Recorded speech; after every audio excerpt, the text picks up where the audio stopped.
Bonjour, petite vidéo rapide pour vous tenir au courant des différents projets. Donc dans cette vidéo, je vais présenter les différents projets sur lesquels j'ai travaillé cette année. Sans rentrer dans les détails, il y aura des vidéos spécifiques si le projet le nécessite. Je vais commencer par la fin, c'est-à-dire vous dire de rester connecté sur laspirulerie.com. Je ne sais toujours pas quand est-ce que je vais remettre en vente des exemplaires de bioréacteurs à spiruline. Je suis en train d'en fabriquer une bonne dizaine à la fois, mais j'ai encore des problèmes de chauffage, ça me prend la tête. J'ai amélioré le design avec un nouvel aquarium plus ergonomique, avec des poignées pour le rendre déplaçable et des coins arrondis pour pas que la spiruline s'agglutine de trop. Je me suis dit que ce serait facile, juste une petite modification. Sauf qu'en fait il a fallu remodéliser la majorité des pièces et changer le type de fixation parce que le matériau n'est pas le même et réagit différemment. J'ai aussi maintenant surtout des problèmes au niveau du chauffage, c'est-à-dire que ça ne chauffe pas aussi bien qu'avant, sûrement parce que la paroi est plus fine, et que c'est l'hiver aussi chez moi. Je ne peux pas me permettre de proposer quelque chose qui ne monte pas à 33 degrés Celsius minimum. C'est de la spiruline, il lui faut entre 30 et 35 degrés. J'ai testé des résistances d'aquarium classiques, mais ça ne fonctionne pas assez bien. J'ai donc testé des résistances chauffantes type chauffe-eau de 50 et 100 watts, mais en 12 volts. Ça fonctionne bien, sauf que j'ai eu des problèmes de joint, et je veux être sûr de moi, pas envoyer un truc qui fuit au bout de quelques temps. Et puis j'en ai laissé un travailler un mois pour vérifier que tout se passe bien, normal, et bam, la lime a arrêté de fonctionner alors qu'elle est pourtant bien dimensionnée. Bref, je suis en train de solutionner le chauffage pour avoir une solution fiable, et dès que c'est fait, j'en remets une dizaine en vente. En plus des problèmes d'ingénierie, la fabrication en elle-même est extrêmement longue avec les impressions 3D, la visserie, le collage de 24 heures, les tests, les préparations des solutions nutritives, la gestion des stocks, etc. Pour vous donner un exemple, je peux vous montrer comment je fais les LED. Il y en a 3 par bioréacteur ou kitmaker. On commence par une impression 3D, c'est-à-dire que l'on nettoie la surface d'impression, on prépare le fichier et on lance la fabrication de 2h45 des pièces que j'ai modélisées et dont les sources FreeCAD sont disponibles en open source. Ensuite, ces impressions, il faut les nettoyer pour pas qu'il y ait des petits filaments ou des blobs de plastique qui dépassent. Bref, je fais un post-process des impressions 3D. Ensuite, pour la laine en elle-même, il faut couper du câble à une longueur prédéterminée, dénuder et torsader une extrémité, puis la souder à un côté de la LED. Je rajoute aussi du scotch Kapton, qui est une protection électrique qui va améliorer la durée de vie de la soudure. Bon, ensuite on insère la LED dans la première impression 3D. Je sécurise l'assemblage avec une pièce et 2 vis, histoire que ça ne bouge pas. Et pareil, je dénude et torsade l'autre côté du câble.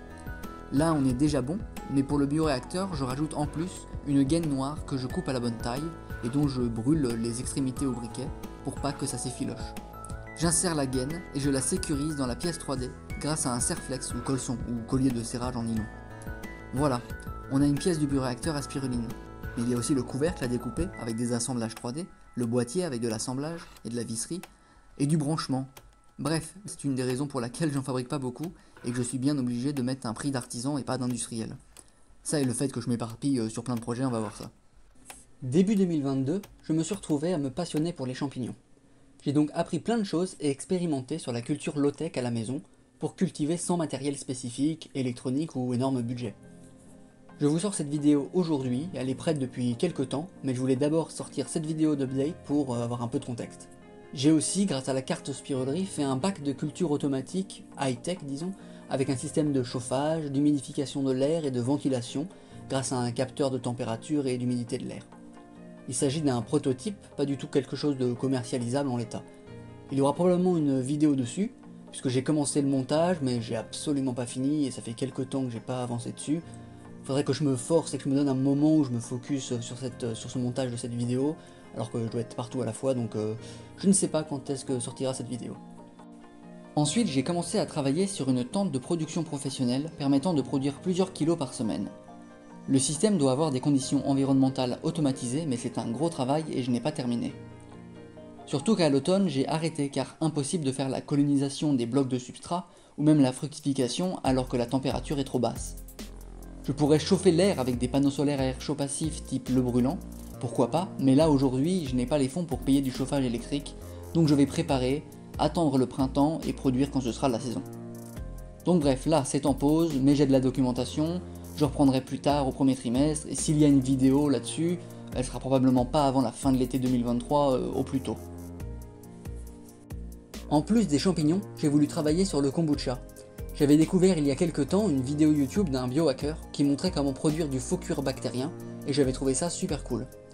Puis plus tard, grâce à une artiste qui m'avait commandé de la spiruline, puis avec qui j'avais discuté et qui avait fini par m'inviter à faire une présentation visio, j'ai rencontré dans le public un gars qui bosse sur le kombucha et qui m'a commandé une carte spirulerie. Donc on a bien échangé. Il m'a envoyé une souche et j'ai commencé à en faire. J'ai fait divers tests, mais j'ai pas encore tout à fait trouvé le bon procédé pour avoir une couche suffisamment épaisse post-séchage et pour le traitement, pour le rendre étanche et résistant. Et puis ensuite il y a encore à faire des vêtements ou des objets avec, et là on est encore loin. Enfin bref, j'ai quelques protos pour le cuir et des recettes pour le boire, parce que c'est une boisson à la base de kombucha, et ça fait un soda maison personnalisable très peu cher, genre quelques dizaines de centimes le litre, c'est très facile à faire. Bon, je sais pas si ça vaut le coup de faire une vidéo là-dessus, il y a déjà pas mal de ressources sur YouTube, mais dites-moi en commentaire si ça vous intéresse. Sinon, pour pouvoir avancer sur le projet de cuir bactérien, j'ai besoin de pouvoir envoyer du nouveau milieu de culture sucré dans le bioréacteur, c'est-à-dire le système de culture, sans perturber la couche de biofilm, le cuir qui pousse dessus. Et pour ça, j'ai besoin d'une pompe spéciale, appelée pompe péristaltique. J'ai travaillé sur une pompe péristaltique précise et rapide pour laboratoire. Je ne vais pas expliquer ça maintenant en détail, mais en gros, via internet ou via un écran tactile, je peux demander par exemple à déplacer en sens horaire 28 ml de fluide à 2 ml par minute. C'est utile pour automatiser des procédés biotechnologiques, genre nourrir des bactéries, faire des prélèvements, changer ou stabiliser le pH d'une solution en y ajoutant une quantité précise d'une solution buffer, ce genre de truc. Ça va m'être utile pour le kombucha, les champignons et la spiruline, et même plus tard peut-être pour de l'hydroponie, de l'aquaponie ou autre. Je l'ai donc fait complètement indépendante, contrôlable par écran ou par protocole MQTT, c'est-à-dire un protocole internet ouvert, afin d'être facilement contrôlable par d'autres objets connectés et pas liés à un seul projet. Je prépare la vidéo mais je ne sais pas du tout quand ça va sortir. Un vidéo dont l'objectif sera de présenter la pompe et d'appeler la communauté internationale de biohackers et autres makers à participer, à améliorer, à se l'approprier pour faire avancer le mouvement open source biohacker, etc. Dans un tout autre sujet, j'ai développé avec un ami une application web permettant la recherche de mots ou de phrases dans des vidéos YouTube. Pour l'instant c'est simple et efficace, ça donne le nombre d'occurrences de la recherche ainsi que des liens pour accéder directement aux parties de la vidéo où les mots sont prononcés. N'hésitez pas à l'utiliser, à faire des retours, le lien est dans la description. Si on voit que c'est utile pour les journalistes, les étudiants ou autres, alors on continuera à travailler dessus. À la sortie de cette vidéo, je devrais avoir mis en ligne un nouveau site internet qui explique un peu mieux les différents projets, regroupe les vidéos ainsi qu'une boutique avec les kits de spiruline et autres pièces détachées. Le site est accessible dans la description et va être mis à jour au fil du temps. Bon, c'était une vidéo un peu différente cette fois-ci. Je vais tout de suite mettre en ligne la première vidéo des champignons. Je me rends compte que je fais trop de projets à la fois, avec la spiruline, le maraîchage, les champignons, le kombucha, la pompe péristaltique et d'autres bricoles. Puis il y a aussi la vie perso, genre je prends 5 heures de cours au conservatoire par semaine, en orgue, en chant, j'ai envie de progresser là-dedans aussi, bref. Il faudrait que je réussisse à me focus sur un seul truc à la fois, parce qu'à vouloir tout faire à la fois, je me sens dépassé, et j'avance sur rien, ou plutôt j'ai l'impression d'avancer sur rien, parce que je coche de la to-do list, mais tout est très lent. Rien que faire des vidéos comme celle-ci, faut y réfléchir, écrire le texte, s'enregistrer, trouver les bonnes sources photos et vidéos qu'il faut faire précédemment, faire du montage, avoir le trac de mettre ça sur internet, etc. Bon, allez, assez parlé, j'y retourne. Je vais mettre le site en ligne et la première vidéo des champignons. Allez. Voilà. Je trouverais bien comment monter cette merde.